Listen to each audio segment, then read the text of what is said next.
northeast Berlin. Most of this district during the Cold War was forbidden. For entry to most people, you had to have a special permit to come here because it was where most of the Stasi lived. The Stasi were the Internal Security Service of the Czech Democratic Republic. They're a secret police force. Basically, they're the German KGB.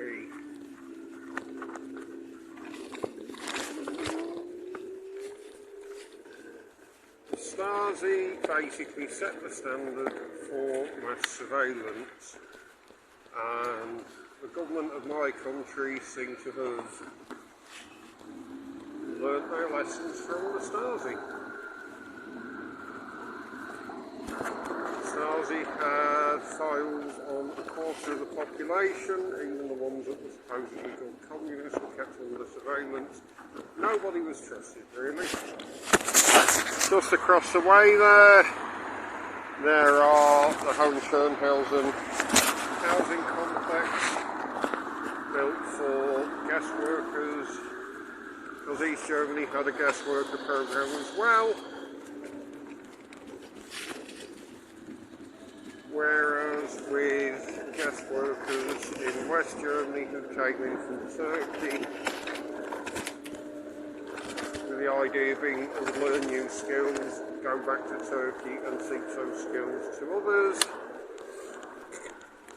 The guest workers in East Germany were under no illusions. They would come in, earn some money, and then go home. Now, these flats are sitting empty, derelict, and there are currently a lot of homeless people here in the city centre, or at least people who are saying they're homeless. As I said in my video, in which I actually explored around inside one of the blocks, if those buildings were put to use, they could get probably every homeless person in the city off the streets.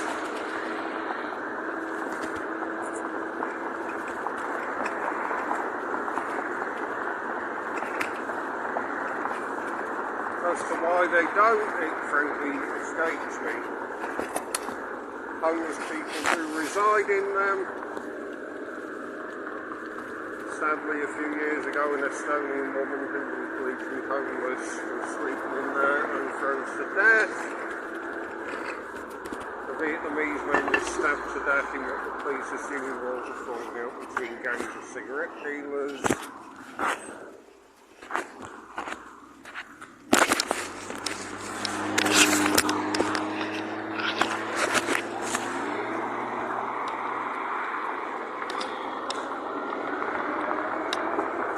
Policeman there standing in the road directing traffic.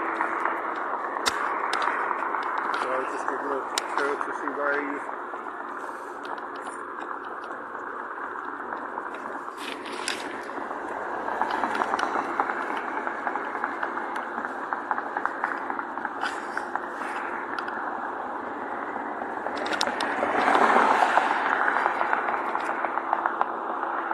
So I'm heading back to the city. Through Lichtenberg, because there's an army shop there, and go look at if it's actually still there. I last went here, way back in, I think it was 2019. Did it survive the COVID pandemic? I'll find out soon. According to a website I found earlier, its opening times are 9 in the morning till 8 at night, which, to be frank, seems a bit strange opening hours for an army surplus shop. But I will find out on my way back into the city centre.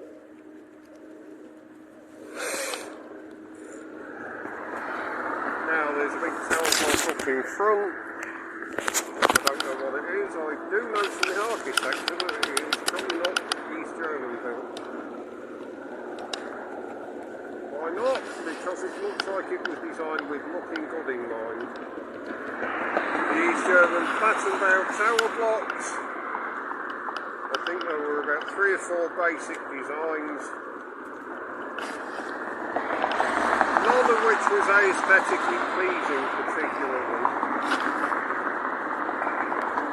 But when they were built, they were very popular because they had all mod cons, whereas the alternative was frequently pre-war housing, still displaying signs of bomb or battle damage from the Second World War, and in many cases were shared facilities with coal-fired heating.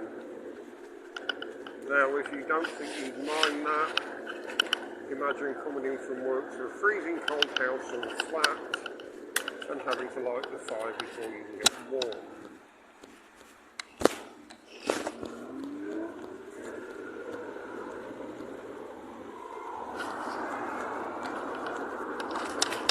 And if you don't think you mind the idea of shared facilities, imagine going into the bathroom one morning, wanting to get a nice freshen up, and you find that someone's done a crap in the toilet and hasn't flushed it. Or they've done a crap in the toilet and it didn't go away when it was flushed, and rather than doing something about it, they just left it for somebody else to do. Or imagine going to use a bath or a shower and finding it's full of hair, blood, but there's that awful ring around the bathtub because someone else who uses it is an inconsiderate fucking twat and hasn't cleaned it after themselves. And yes, I have experienced all of these phenomena myself, living in a house share.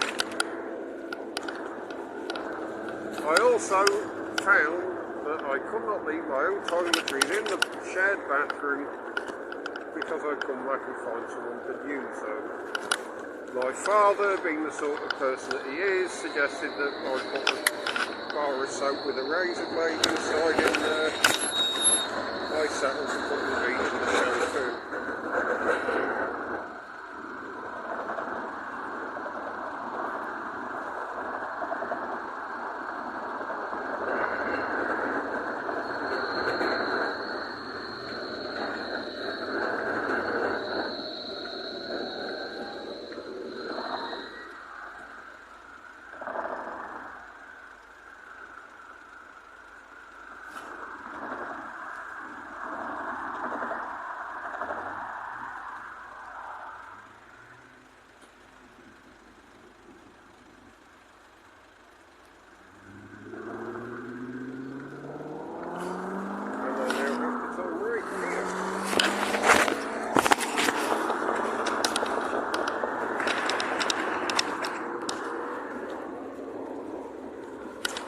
And I'm now entering the district of Lichtenberg. Lichtenberg was the home of the Stasi headquarters, and it was also home to many, many Stasi personnel.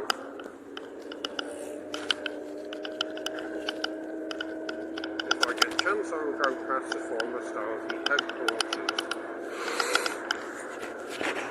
On the Mannenstraße.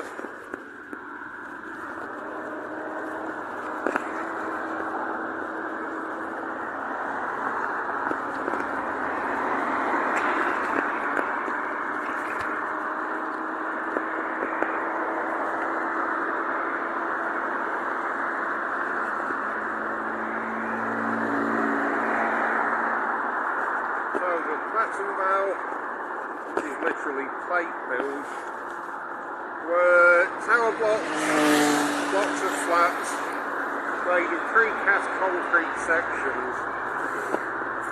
It's a style of architecture that was initially developed in the 20s and 30s. Using this style of architecture, a whole new housing block could be erected in a matter of weeks, saving construction time rather than doing it the old-fashioned way with bricks and cement.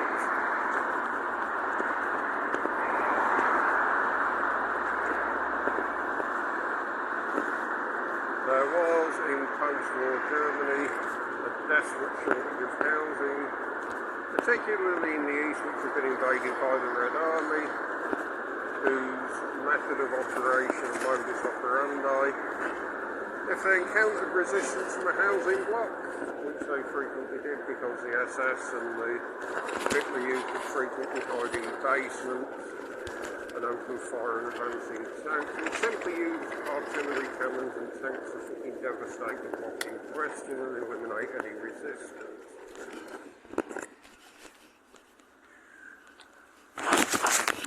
Oh, I see a fun fair over there. I don't think it's set up yet then.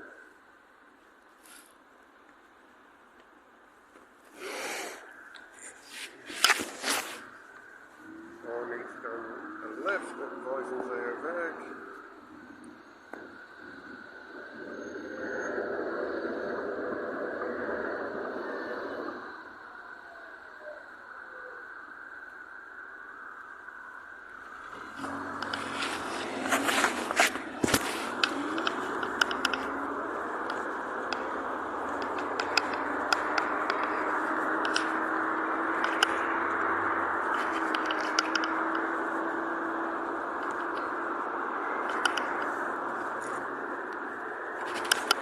Cyclist in front, he's getting in front of you. Just wait till there's a hill, because that seems to slow her down. Yeah. Doesn't slow me down, because I'm not having like to wheel along myself. No. I'm smart, I've got a motor doing it for me. So yeah, the platinum mail.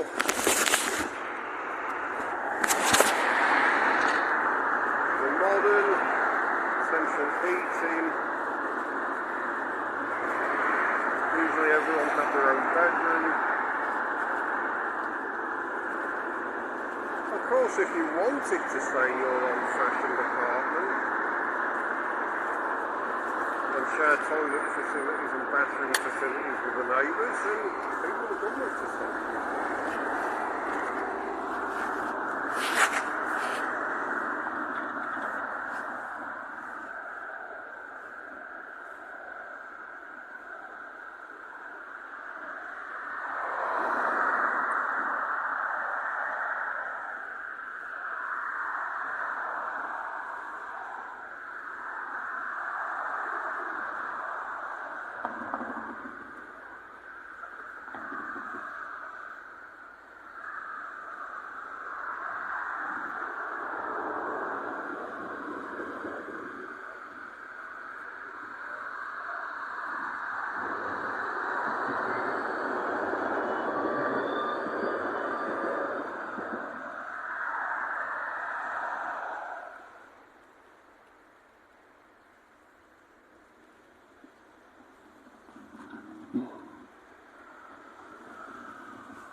That's what's been set up. The große Berliner Weihnachtsmarkt.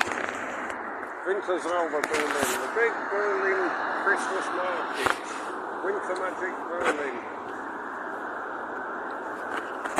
And then in the middle of the road there, you probably can't read this sign very well, but it's a direction sign for the state of Berlin Hohenschönhausen. The Berlin Hohenschönhausen Memorial, which I'm visiting now. Three times. It is a prison that is now a memorial. It is formerly a Stasi prison. If you were arrested by the Stasi, you were taken there and interrogated. Very unpleasant things were done to people in this place. Even after KGB turned it over to Nick, there seemed to be be a little bit more civilised. I have heard a story of a man who at 17 years of age was taken into the Stasi prison and interrogated because they believed he was a Nazi resistance fighter. He may have been, I don't know the man, I was not there. He was taken in every day and beaten by male interrogators, and then after a few days he was taken in and he said it was a female interrogator, which was a change. He said unlike the men that had been interrogating him, she was clean, she smelt nice, she looked pretty. He sat down at the table and made a big mistake. That mistake was that he smiled at the interrogator.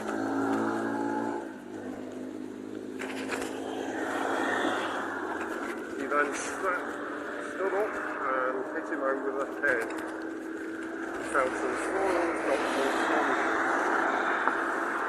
He came to a few seconds later and felt a warm liquid trickling down the side of his face, which he erroneously assumed was blood. It wasn't. It was the interrogator's urine. He spotted over him and was urinating on his head. When I heard this story on my first ever tour of the building, another member of the group said to the guide, well, he deserved it. The guide said, no, he didn't. She said he was 17 and whatever he'd done, she didn't think it was sufficient to justify being urinated upon. And I'm inclined to agree with the lady. So I'm just checking directions. I need to turn right at Rudigerstrasse, which is after Gottlinderstrasse.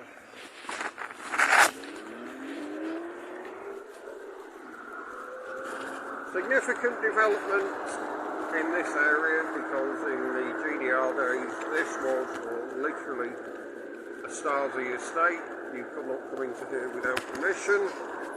It was a forbidden zone. It was not marked on any maps. Most people did not know of its existence with the exception of the MfS headquarters. MfS stands for Ministerium for Staatssicherheit. Ministry for State Security. Danke! That man was blowing the leaves there, and since he stopped while I passed, I thought it'd be polite to say thank you. Yes, the MfS, Ministerium for Staatssicherheit. Formed in the early 1950s by Erich Mielke, a German communist, and subsequently a convicted murderer because Fassbender, he was convicted for his role in the murder of two Berlin police officers in the 1930s. That incident took place at Alexanderplatz outside Berlin, which I covered in an earlier video. I actually think I would love to set up my own business doing history tours of Berlin and Munich. Because I love history and I love to talk about it and I love to do as if I'm teaching people something.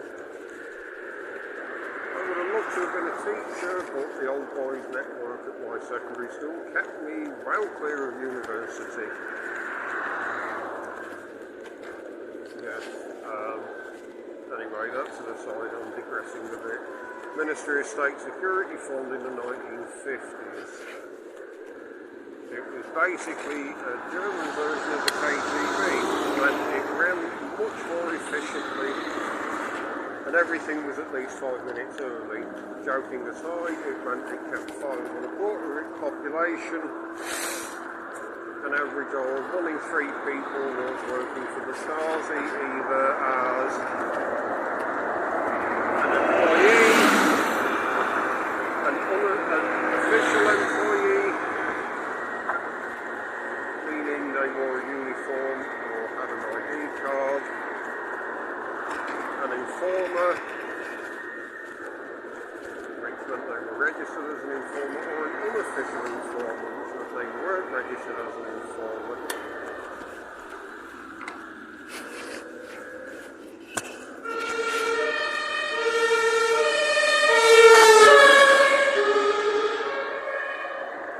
And there goes 2 fire brigade ambulances on the way. So whatever's happened, I hope it's not bad.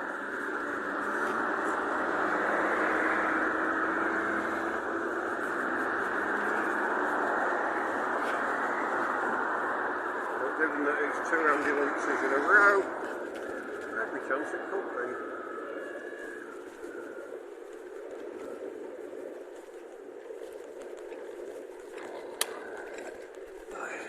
So that is Lichtenberg up the front, so I'm going to scoot round this horse in this van because I have started and I'm taking the next right.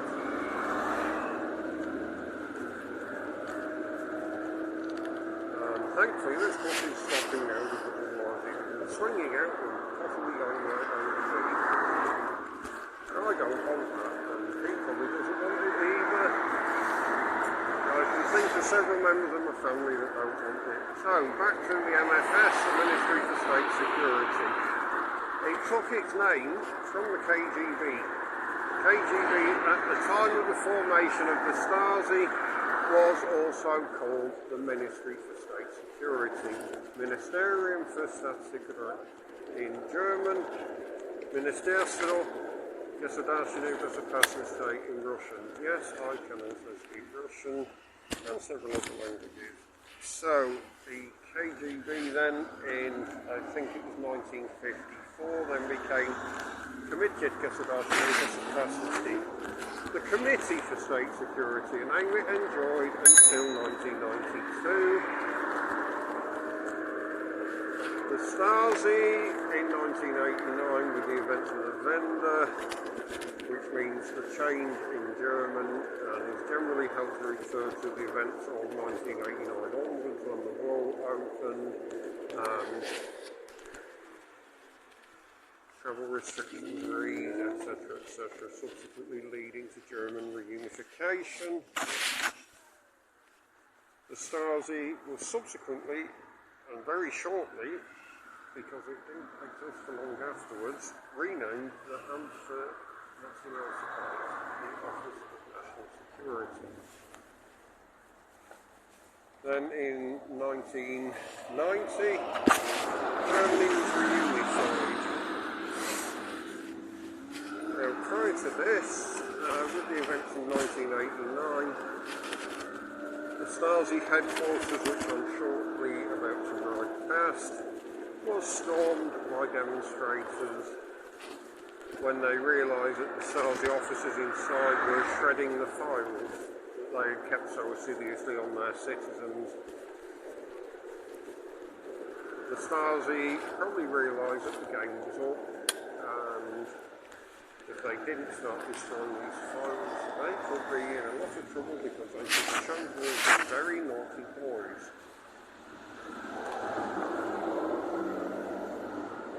Now I'm just checking directions for where I'm going next. Because I need to go down Magdalenenstraße.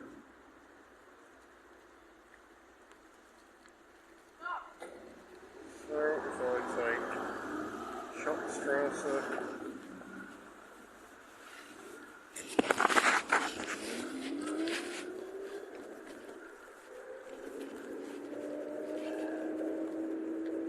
which I think is the next left. Yeah!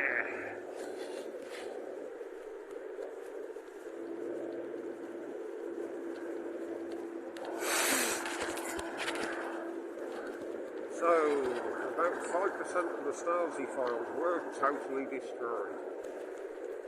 The rest were painstakingly reconstructed over a number of years. A computer program was perfected to assist in the reconstruction, and I believe that now all files have been restored. Many people were very distressed when they saw the contents of their files. People found out that wives, husbands, partners brothers, sisters had been spying on them from the start.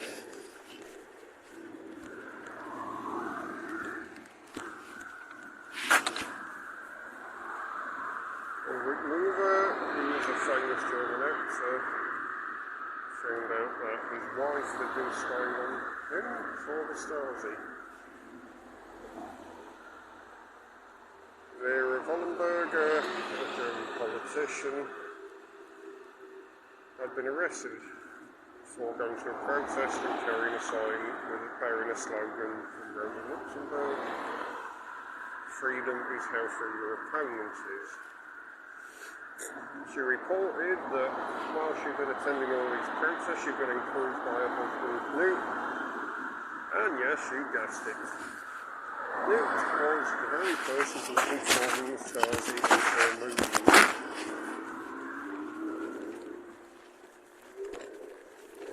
She said afterwards, the worst part about it was that she read the reports, they were written not as if he was talking about a partner or a lover, but about an enemy of the state.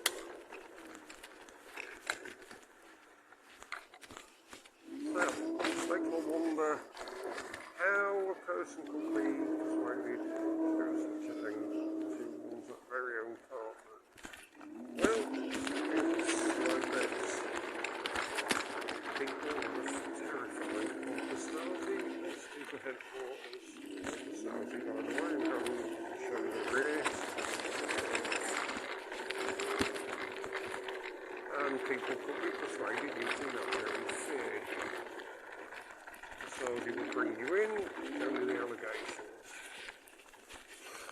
You could then be persuaded to work for them. And if they persuaded, realistically, you have very little choice. Once they brought you into Hohenschönhausen, generally not believing until you've signed the contract to work for them. Yes, people have signed contracts. You signed a contract, you're working for the Ministry of State Security of your own volition. And if you didn't sign it, the chances of getting out were minimal. Well, you might get out in a couple of years after they've fabricated a case against you.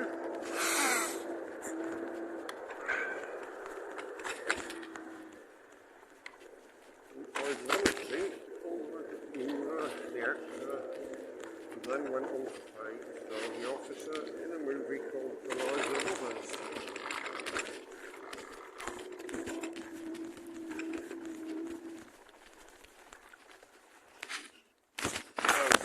This is the headquarters of the Ministry for State Security. It's now a very interesting museum. I'm heading for this shop, and then I'm heading back to town.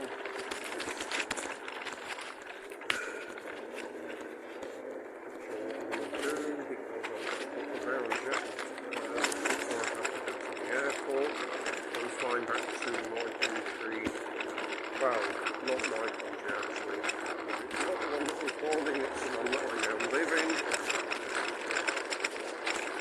I'm flying back there this evening. Incidentally, this scooter that I picked up in Hohenschönhausen, the way it was parked, I think someone actually uses it on a daily basis and parks it outside the town block they live in. And I may have upset the apple cart by hiring it, so if that is the case, the person who's watching, well, tough shit for it.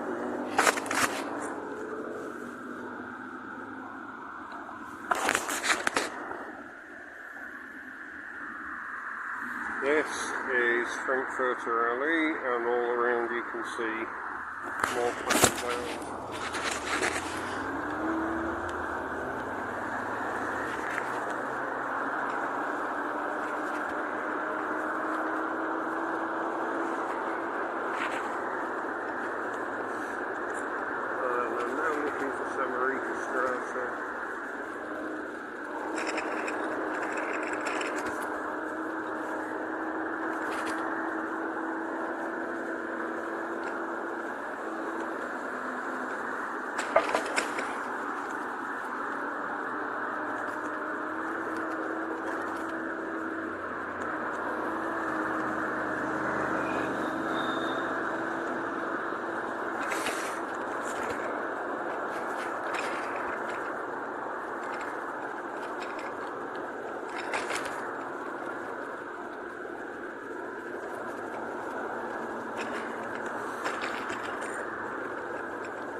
stop filming now.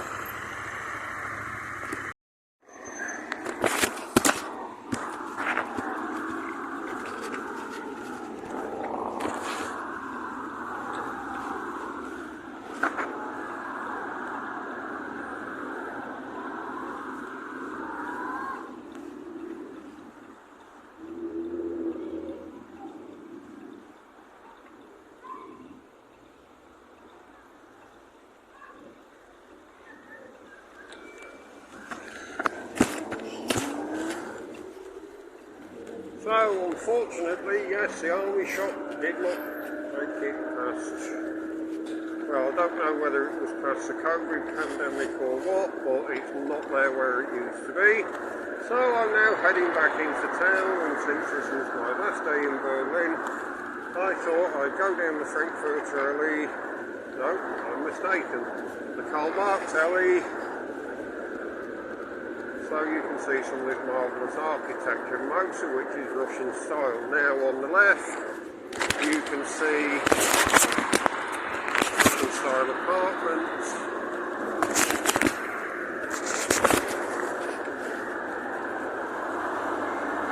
In what's called wedding cake style, you've got increasing tiers. Up ahead is the Frankfurter Tor, which means Frankfurter Gate Towers, and that big thing that looks like a sewing needle stuck through a golf ball is the Berlin TV Tower. The Berlin TV Tower was built in the 1960s by the East German government. It was intended to be a giant middle finger to the West, saying, hey, look what we can do. It is and was the tallest freestanding building in Germany at a height of 368 metres. However, the East German government designers didn't factor in for one thing, that giant steel ball in the top actually reflects the sunlight, and in one of life's little ironies, it reflects the sunlight in the shape of a crucifix, which did not sit well with the atheistic communist government of East Germany. The West Berliners really had a ball with this. They used to nickname it Taxcracker, the Pope's Revenge. The East German government was constantly trying to paint it, coat it with plastics and things like that, and every single time it failed.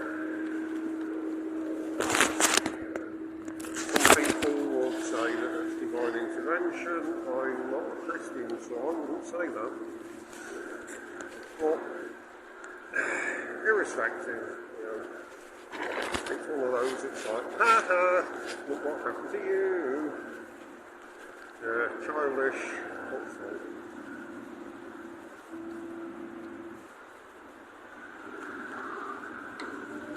So I really love these buildings along Karl-Marx-Allee. I had actually, when I was looking for somewhere to stay on booking.com, I had actually seen one of these available to rent, but I suspect it was a scam, just with the price it was. And then when I tried to rent it, because I always, when I'm booking on booking.com, usually pay up front by PayPal, and sent a booking request and said I've got money in the PayPal account ready to pay. I pay with PayPal for a good fucking reason.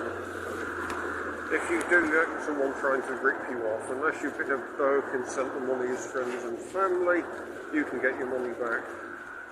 And the messages were ignored, they didn't reply, which when booking.com said we can't make a booking for you at this location, which thoroughly fucking annoyed me, because I would dearly love to stay in one of these apartment buildings. More on the right.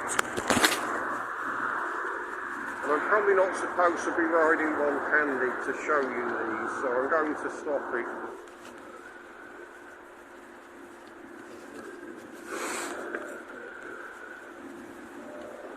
And I'm also going to be arriving back in Alexanderplatz soon, And once I've parked up this scooter, that is going to be it for me with riding the scooters for this evening. Because I'm planning to then go and get pissed. So I think that's a very good reason not to be riding a scooter. I'm going to get blind drunk. And over there, Altenwert is the place I'm going to do it. It's a very good restaurant and bar. I've been there most of the times that I've been in Berlin. The exception being the last time when I was going to go in there for dinner, but got there and found them closing because it was very quiet. I've been every time before that. This is a bit funny because the first time that I went in there, the serving girl actually smoked sauce over it. I ordered a pork knuckle, and then she brought it out, and it was like a gravy like the slossing that ended up all in my freaking blue trousers. But I was planning to wear for the flight back to where I live the next day.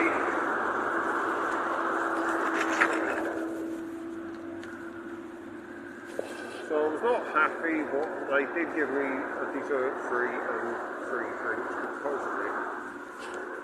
So at least he did something to make it right, unlike a lot of places which will just say, oh well, we're really sorry. And that's all we're going to do about it, is we're going to say we're really sorry.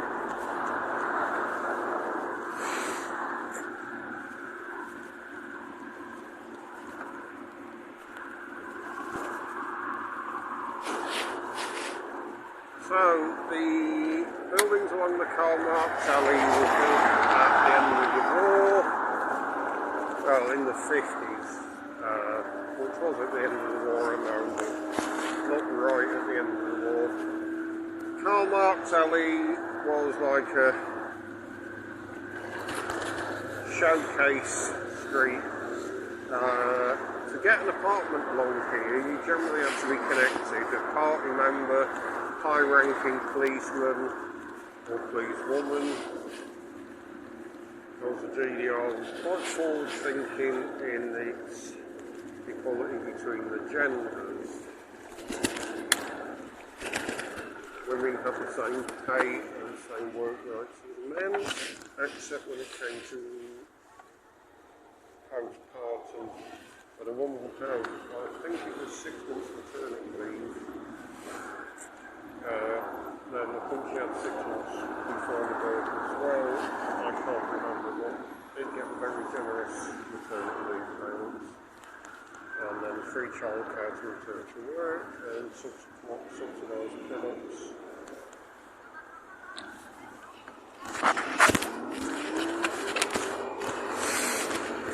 With what I've read about life in East Germany, it was generally very affordable because the government subsidised most things. Price inflation was locked into 1945 rates. I read a very good book called The Iron Curtain Kid, and the name of the author escapes me, but I'm sure you can find it. It is available on Amazon. The author grew up in East Germany, and he actually said, we didn't want East Germany to disappear, we just wanted the government to trust us. Now East Germany, the GDR is gone, and we've got no way that we're ever going to get it back.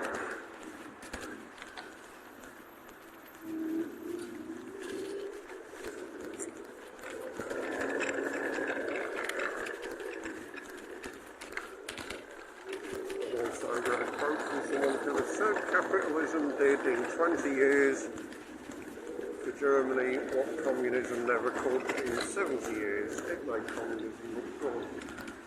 I'm not a communist by any stretch of the imagination. What actually a system whereby everyone can go to university rather than it being determined by connections. That seems much fairer.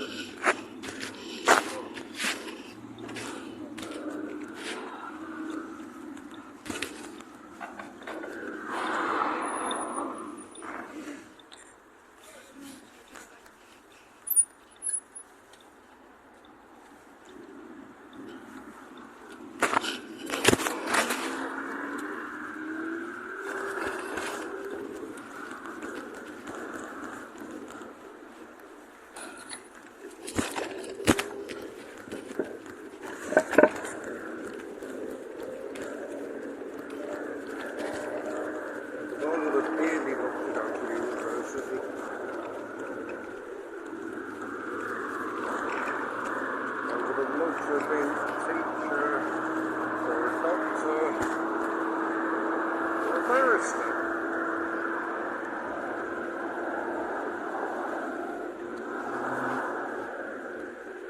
I have an IQ 143, which people told me has been wasted.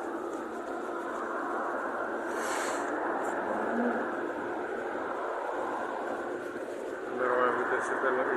Looks like someone's had an accident there from the shape of those cars I've just passed. Now I have a disability which will probably prevent me from going to university. On the left briefly is the Cafe Moscow, and on the right is the Kino International. Both other buildings from GDR. The Cafe Moscow was obviously a cafe, but it's now a conference centre, and the Kino International is a cinema. Screening profitable socialist films, because screening films that the government did not approve of in East Germany will probably get you taken to Hohenschönhausen prison, not to see the light of day for a number of years.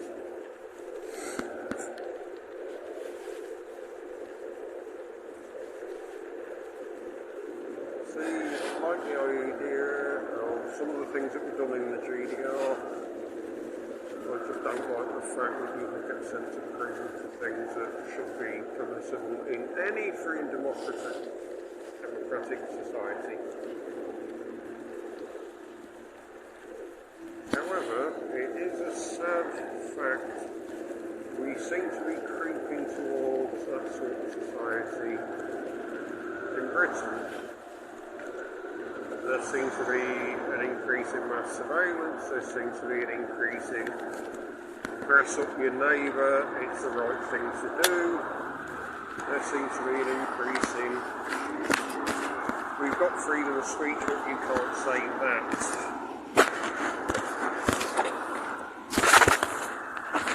Heading towards a police state, in other words. So I'm just going to run the ride now.